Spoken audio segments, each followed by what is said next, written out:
Hello everyone, আমি প্রিয়াঙ্কা দে টাউটির। আজকে যে টপিকটা নিয়ে কথা বলবো সেটা হচ্ছে ফলহারিণী অমাবস্যা। ফলহারিণী অমাবস্যা কালকেই জাস্ট গেল। তো ফলহারিণী অমাবস্যার সাথে দক্ষিণেশ্বরের কালীবাড়ি কি সম্পর্ক?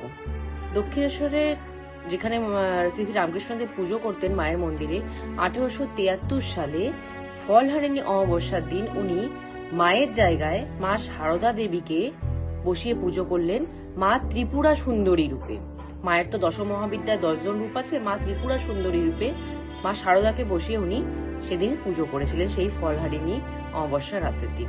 সেদিনকার থেকেও অমাবস্যার রাতে কিন্তু পুজোটা দক্ষিণেশ্বরেও কিন্তু সেইভাবেই মা সারদাকে এবং মা কালীকে দুজনকেই কিন্তু পুজো করা হয়। আজকে আমরা তো এখানেই স্টপ করছি। জয় গুরু।